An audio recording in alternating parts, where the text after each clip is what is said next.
Continuing with meditations on the Essential Trigon, Contemplation 3 delves into the nature of quality in a community.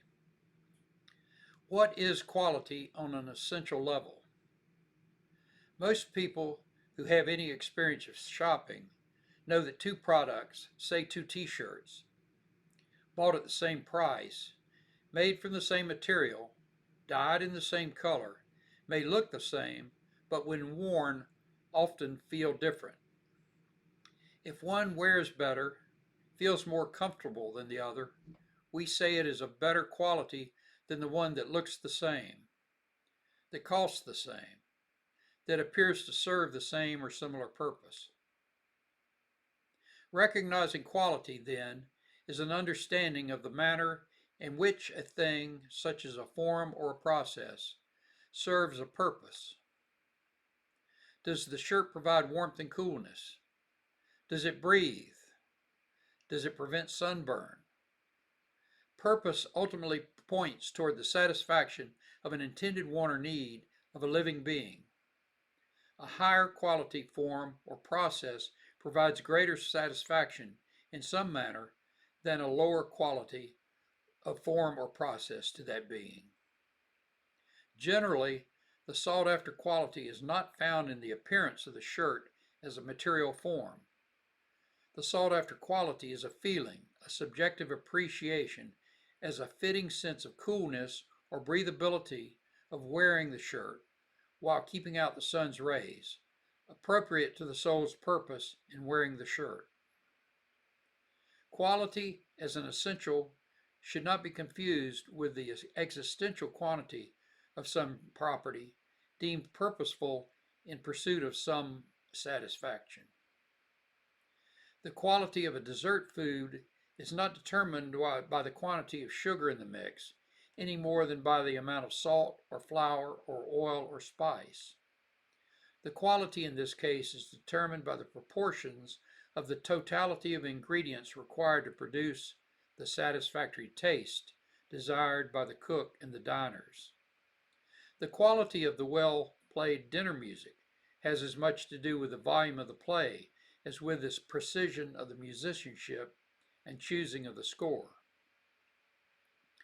From the output mix, coordinated by the 5 or so senses of interacting life forms observed in nature, filtered through the same 5 or so avenues of sensory input of each human being, the cacophony of life is organized into recognizable patterns of material forms and processes, but equally so into ideal assortments understood as qualitative intent, from nuanced to pronounced, associated with those material forms and processes.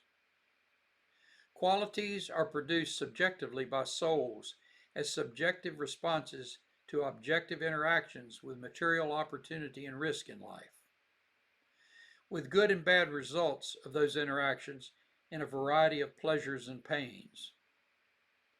Qualities are therefore motivational ideas with feelings attached, some quite nuanced. Ideal goods and services from the economic perspective, promising a carrot or a stick. In times of economic stress and strain, when a few held all the carrots and sticks, and there were too few carrots, too often the only promise of the few was to use or not use the stick. Then a few of the few realized they could print all the carrots that the rest of the few needed to keep the economic mule cart moving.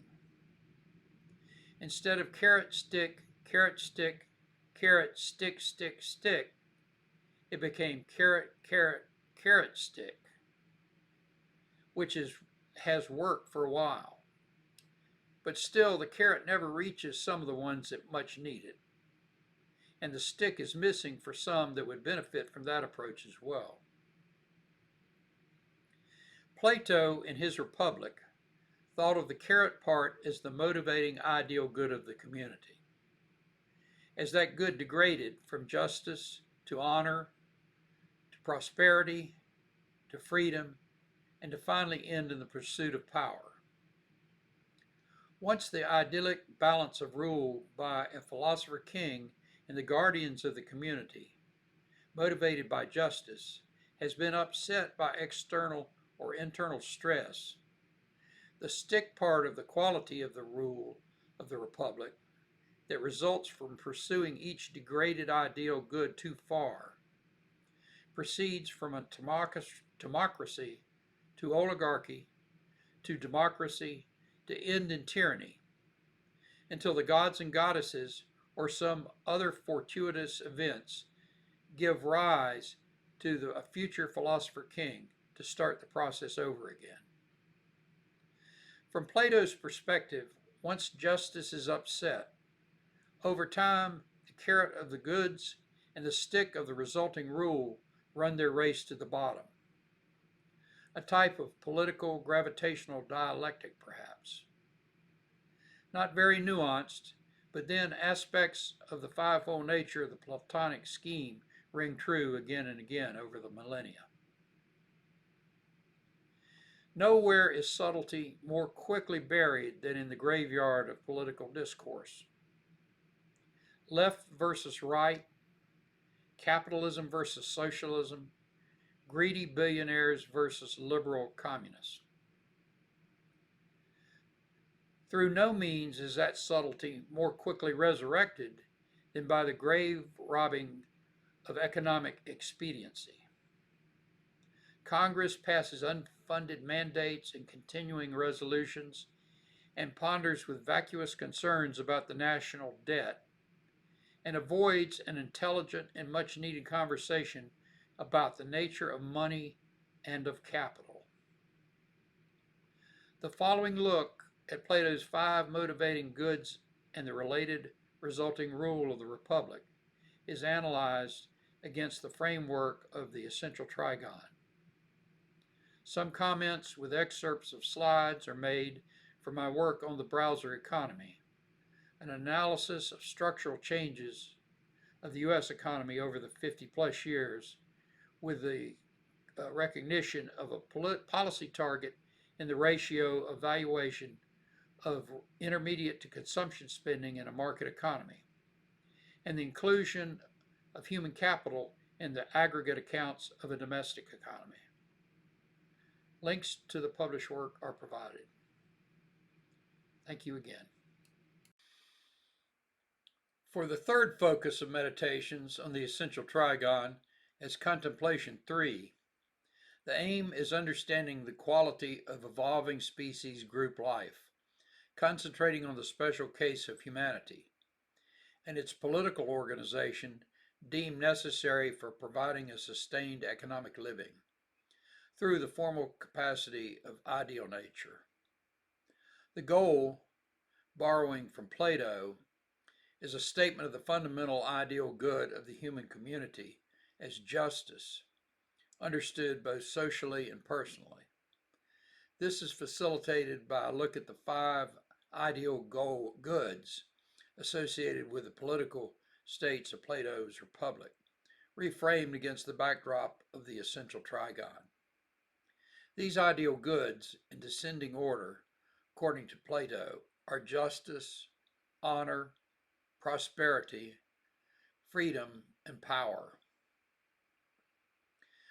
What is the intentional nature, the purpose or function of ideal things as qualitative units and collections of political and economic decision-making protocols, ranging across a spectrum of understanding and direction represented in the forms and the interactive processes of the populace?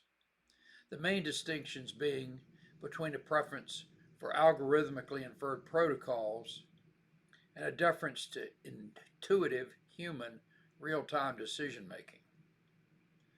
Again, how is this community purpose affected given the inertia of material forms and the inertia of recognized ideal forms in thought processes, in navigating between those inertial risks contained within the currently understood limits of material resource development and the technological potential to be found through ideal mental contemplation?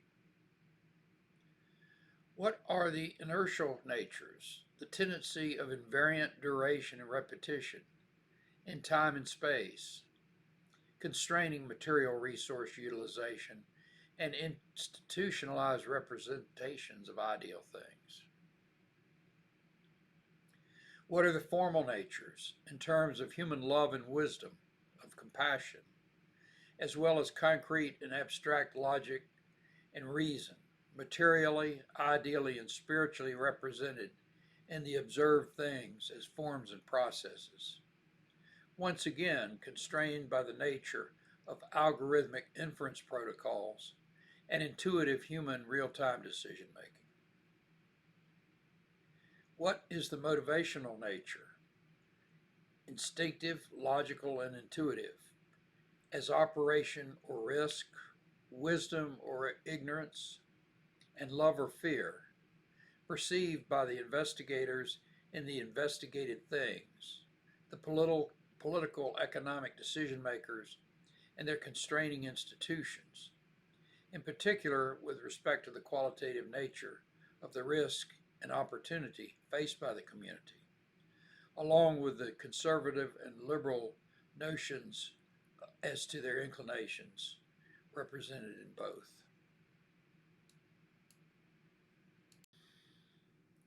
Proceeding with this approach, we look next at a contemplation of the qualitative state of a community through the historical lens of Plato's Republic, a depiction of the rule of a community motivated by the desire to maintain the ideal good of that community. This depiction is one of a downward fall from an ideal initial state ruled by a philosopher king and guardians of that community through a system of 5 qualitatively distinct states in response to external and internal conditions facing the community. It ends in a state run by tyrants, lacking in the qualitative concept of justice and its relationship to expertise in the community.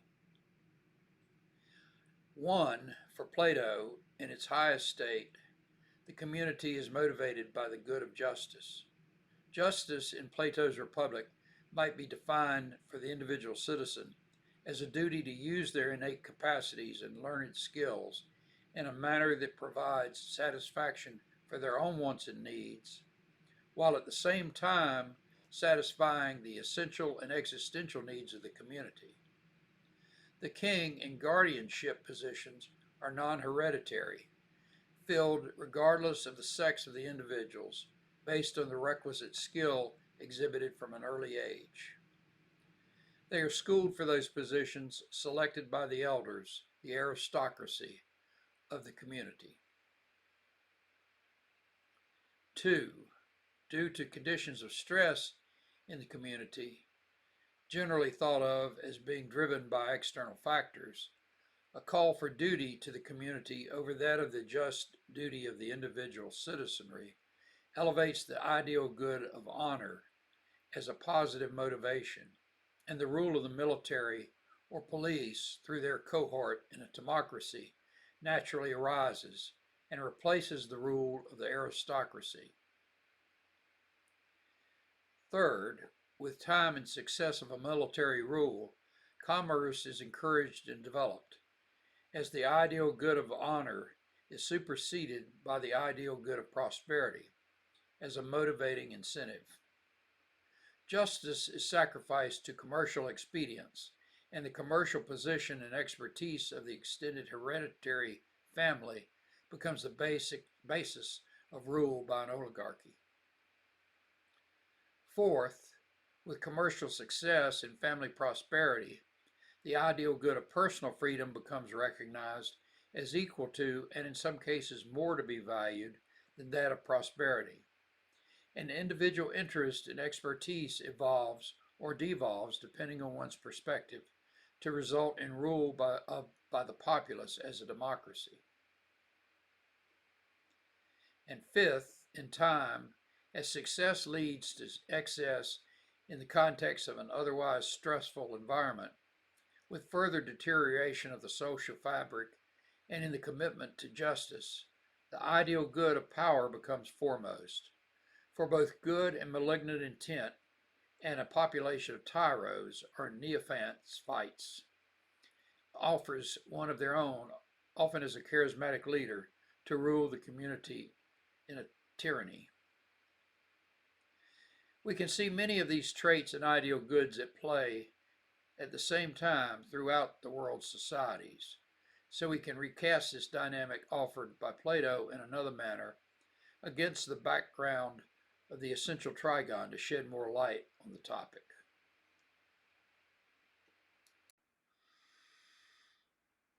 The slide of the general framework from Contemplation 1 with the goal of dynamic balance is shown in the inset above for comparison with this slide for Plato's Republic. Here we have ranged the 5 goods listed on the previous slide as shown, with justice under the guardianship of the philosopher king and the central position of dynamic balance from Contemplation 1. Justice under the mythical rule of the philosopher king and the guardianship of the community is placed in the center and not at the top position of power as some might envision in a theocracy.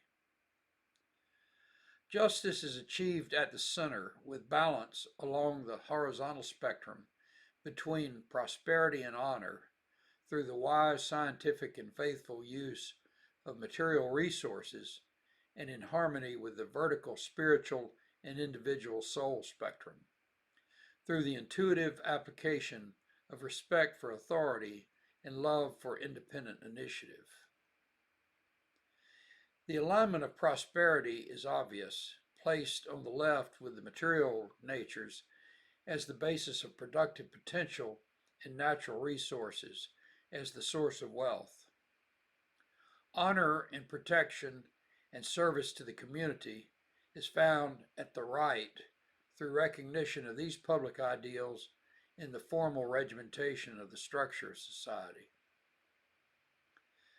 The position of individual freedom in a democracy may at first seem out of place, but it is aligned with the innate capacity of the soul as earlier introduced, also as an indication of particularity in that position. It might be suggested to place power at the bottom as a source of tyranny, with freedom as democracy in the position of justice. But power is essentially aligned with intentionality and will.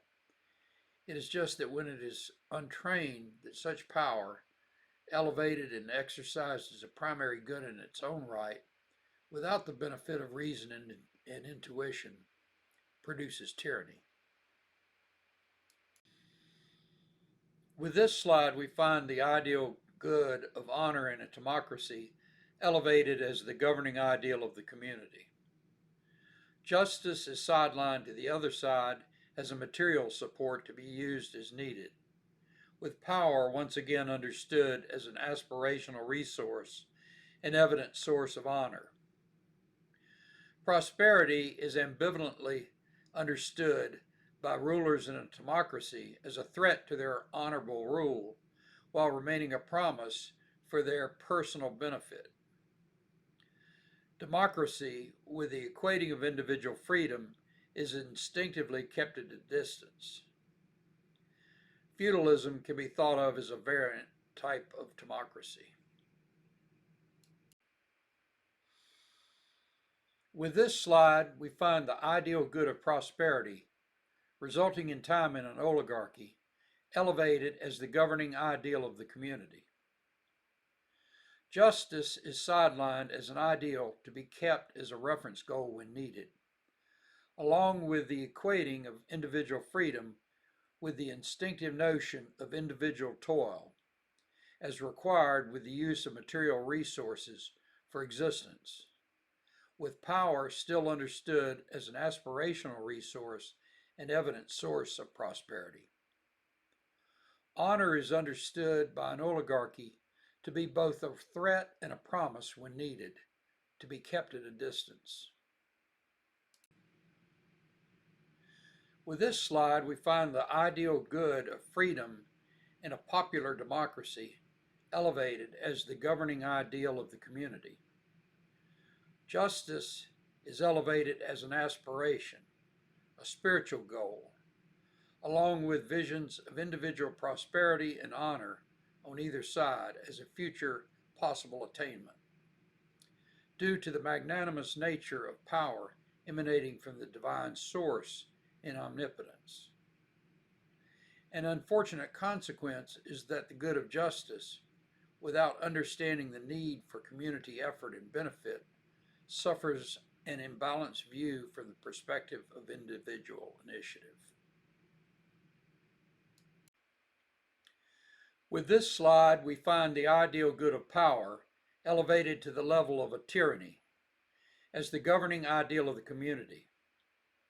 Justice is demoted as an ideal good to the whim of the tyrant, generally an individual tyro, one who is not an expert in the rule of law of the community, supported by a phalanx of fellow tyros identifying in a common perception of existential threat or opportunity, while freedom of the individual citizen is reduced to less than a right.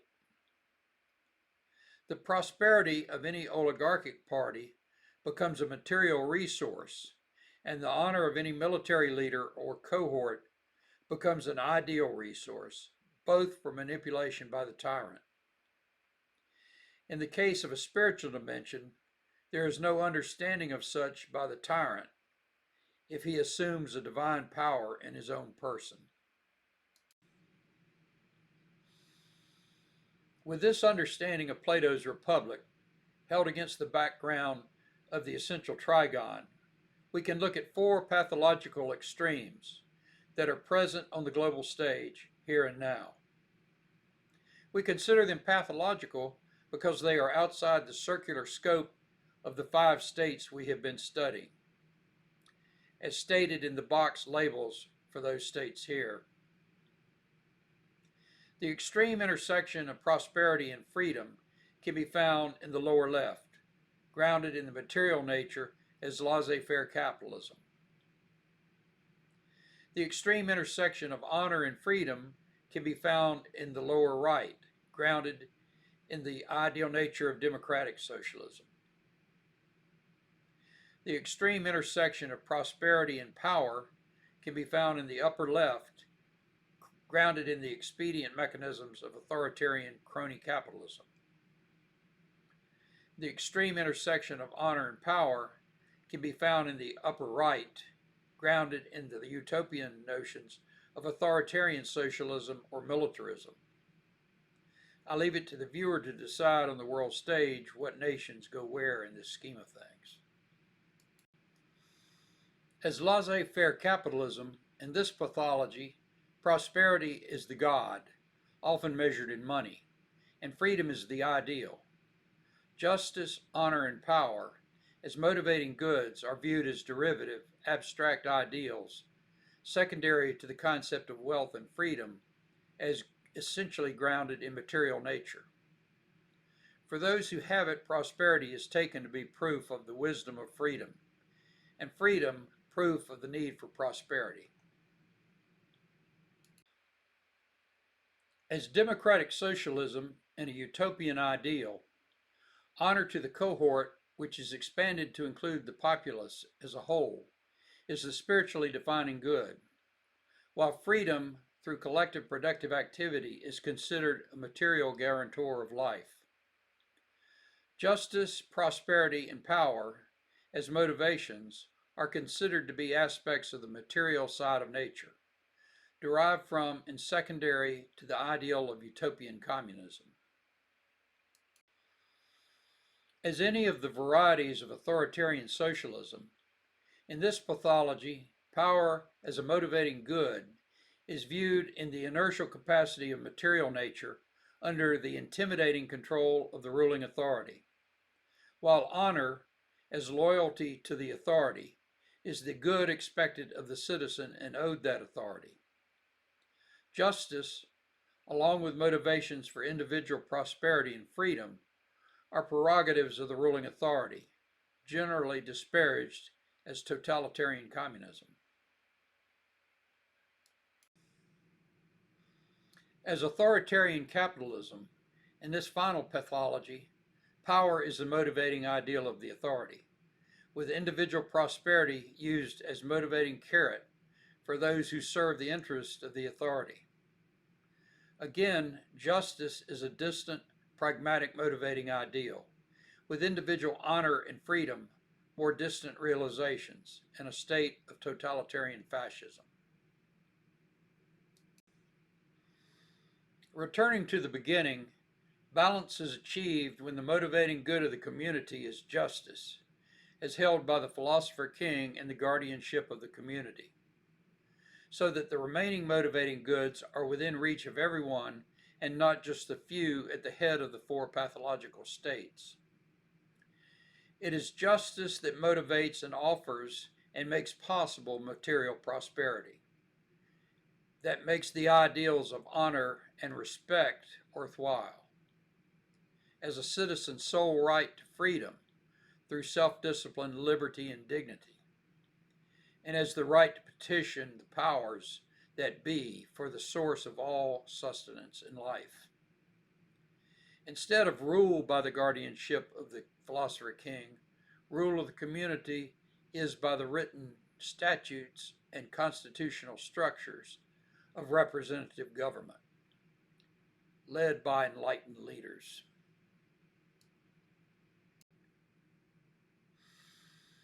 Returning to an overview of these pathological extremes of state rule, note that any position along or within the circle while out of balance is not pathological. A benevolent absolute monarch at the position of power can still be understood to rule with justice, even as a democracy with a sufficient percentage of wise souls at the position of freedom can operate without anarchy and with justice. Even laissez-faire capitalism and democratic socialism, as pathological conditions, can operate for a while if they allow themselves to be drawn back into the circle, toward the center. The problem is that individual freedoms ranging along the bottom line between the two extremes, when subjected to internal political and economic stresses, can become susceptible to the enchantments of power and flock to the authoritarian range of extremes. They may head toward the apex of power on the state circle, only to find out too late, after they get there, that they are at one end or the other of the extreme range.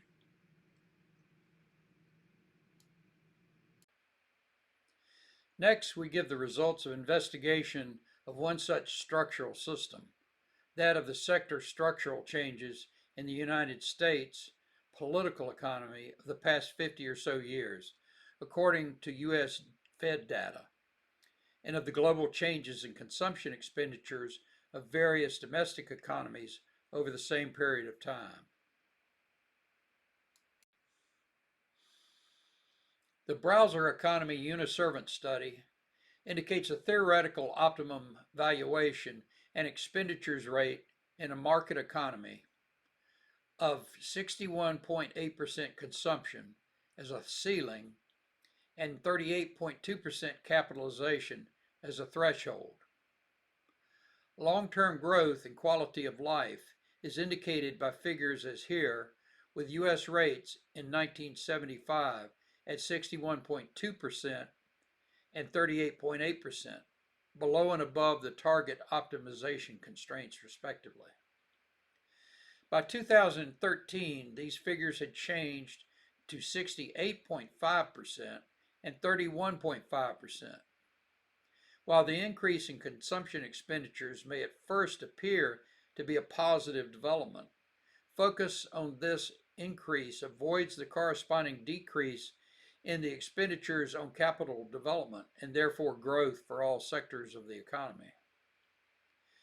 The data shows a significant departure from this number and an offsetting increase in asset pricing with the advent of the supply-side approach to public policy and private initiative over this period. The Uniservant Basic Income app is created as a FileMaker Pro database and reporting solution. If you have an active licensed copy of FileMaker version 12 or above, you can download a copy to your desktop and operate the file and guest mode. If you have an iPad or iPhone, you can download the app directly to your device. You will need to download a free copy of FileMaker Go 18 to your device from the Apple App Store as well. Navigate to the Uniservant Basic Income app and open the app from within FileMaker Go 18.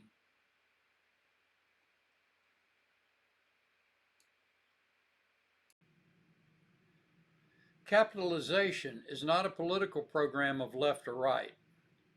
It is the conservation of productive facility in both private and public sectors in the form of assets or productive qualities, as three types: human beings, real or physical productive goods, and financial services.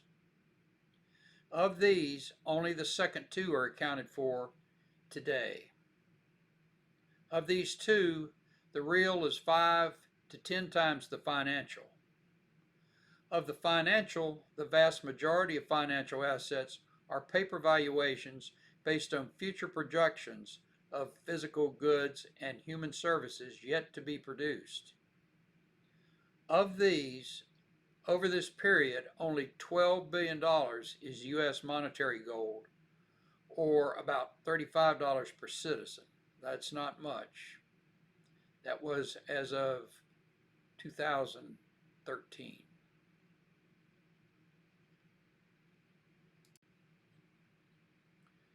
Data referenced in the browser economy as a monograph in the compilation entitled Unification in Physics and Political Economy by Martin Gibson and cited by Michael Christian in the U.S. Department of Commerce indicates that approximately 70% of all human capital is not market-based. It develops outside market mechanisms. Personal and affiliated group development for fun and profit, establishing homes, raising children, building communities, and running nonprofits is done largely without paid compensation. Created by humans as a mix of God-given natural resources, ingenuity, and hard work, capital, especially human, must be continually maintained and replenished if we are to continue to prosper. Human capital is 10 to 20 times the value of real capital, 100 to 200 times the thin veneer of financial capital, 100,000 times the per capita value of gold. Here we have a mix of capital from 1975, 2005, and 2013. I'll just go from the extreme ends. Financial, 0.48%. 2013 is 0.99%. Real, 4.45 to 630. 95.07 for human to 92.71 in 2013. Hence the wisdom of fostering the development and maintenance of that capital as human life, from the cradle to the grave, not as a source of exploitation for private profit, but as a solid basis for a high quality of spiritual life for the whole community. Here is a comparison of real versus human capital valuation in 1975, 2005, and 2013. It is important to note that valuation is not a direct measure of productivity, as might be indicated by an engineering measure of leveraged human effort, a utilitarian measure of energy conservation. In an efficient market system, valuation is set by the instant cost of all the ingredients required to produce the final product, including the labor embodied in that product. A skill set of any degree of expertise that is in abundant supply in a free market will have the market value of that skill reduced to a fungible level, requiring only the amount required to sustain that human capital in the present without regard to long-term maintenance and care.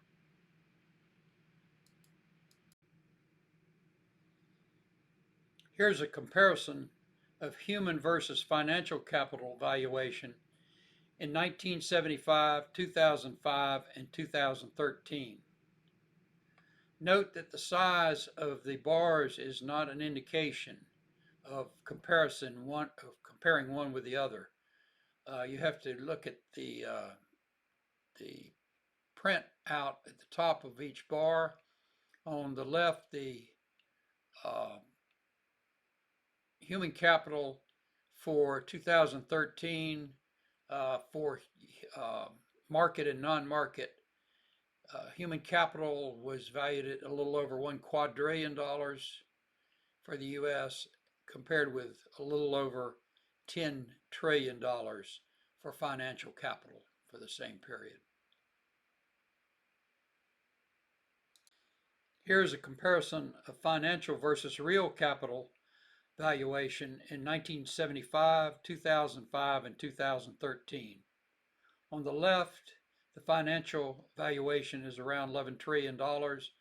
On the right, the real capital is around 71 trillion.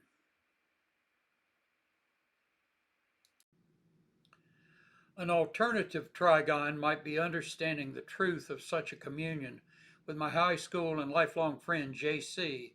and our fellow travelers from a couple of weeks on the Greek island of Paros in the summer of 1972. Here's one such from a cover of the book recounting those days as planned and reimagined as occurring in 1971, while being written in 1973. It was subsequently elaborated in 2021 with personal reflections and formalized in ideal fashion as the Essential Trigon there, before finding its way into the content of this PowerPoint presentation in 2023. The first section and part of the book, the Paris Commune of 1971, is the Remembering Happily part, written in 1973 after returning from Europe, with a preface written in 2022 prior to publishing.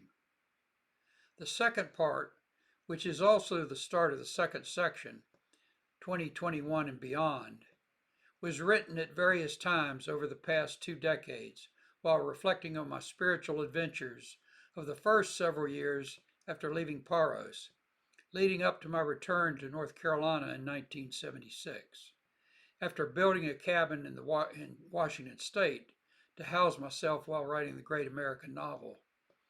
It never happened as life intervened. After my wife read the original manuscript from 1973 and thought it a good read, the first with the second part were combined for publication in the spring of 2022 as the Paris Commune of 1971, subtitled Imagings of Soul and Community. The ISB numbers are shown here. All are available online and by order through your local bookstore.